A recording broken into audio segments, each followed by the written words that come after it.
ప్రపంచంలోనే అత్యంత ప్రాచుర్యం పొందిన స్వలింగ సంపర్క దేశాలు.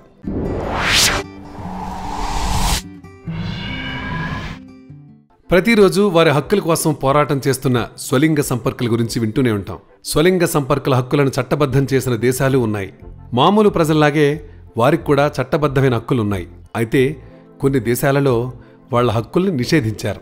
ఇక్కడ ప్రపంచంలో స్వలింగ సంపర్క దేశాలుగా ప్రసిద్ధి చెందిన కొన్ని దేశాల జాబితా ఉంది. ఆ జాబితాను చెక్ చేద్దాం. వీటిలో కొన్ని దేశాల గురించి తెలుసుకుంటే గుండె చప్పుడు ఆగిపోవచ్చు. అటువంటి జాబితాలో ఇరాన్ కూడా ఉంది. ఇరాన్ 1979వ సంవత్సరం నుంచి సుమారుగా 4000 నుంచి 6000 మంది పురుషులను ఉరి తీశారని తెలుసా? వారు ఎవరో తెలుసా? కేవలం స్వలింగ సంపర్కులే. ఈ పురుషులు స్వలింగ సంబంధాలను కలిగి ఉన్నారు. మరోవైపు లెస్బియన్స్ మహిళలకు ఉరి తీసే నిబంధన లేదు. దానికి బదులుగా వారు తమ లైంగిక ప్రవర్తనల కోసం 50 కొరడా దెబ్బలు పడేవి. నైజీరియా దేశం ఉత్తర ప్రాంతాలలో నివసిస్తున్న ప్రజలకు షరియా శాసనం ప్రకారం మరణదండనుంటుంది. అలాగే ఒక వ్యక్తి మహిళ దుస్తులను ధరిస్తే 1 సంవత్సరం పాటు జైలు, అలాగే భారీ జరిమానా చెల్లించవలసి ఉంటుంది.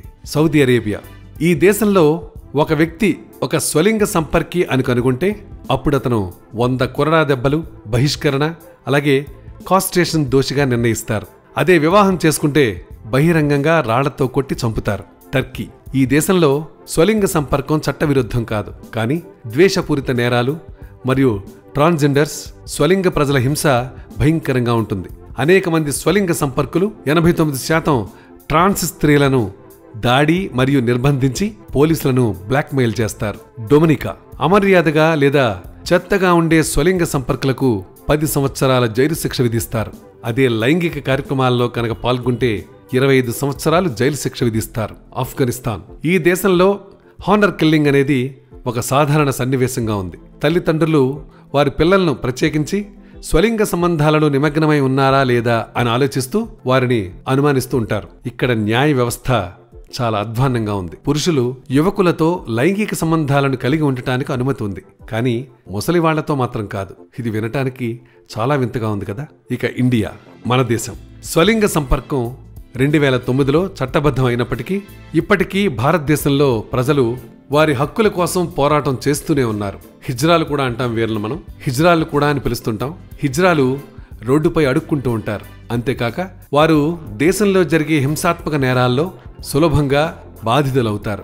ఒక స్వలింగ సంపర్కి చేసిన పాపం ఏమీ ఉండదు, కానీ స్వలింగ సంపర్కులను చూడడం మాత్రం అవమానంగా భావిస్తారు. చూసారా, ప్రపంచంలోనే అత్యంత ప్రాచుర్యం పొందినటువంటి స్వలింగ సంపర్క దేశాల గురించి ఎంత విచిత్రంగా ఉందో. ఇలాంటి విచిత్రమైనవి, ఆశ్చర్యంగా ఉండేవి మా దగ్గర చాలా అంశాలున్నాయి. అవన్నీ కూడా మీరు తెలుసుకోవాలి అనుకుంటే మీరు చేయాల్సిందల్లా మా ఛానల్ని సబ్స్క్రైబ్ చేసుకోవడం, దాంతోపాటు మీ సలహాలు సూచనలు కూడా మాకు అందించడం. తప్పకుండా అందిస్తారు కదా.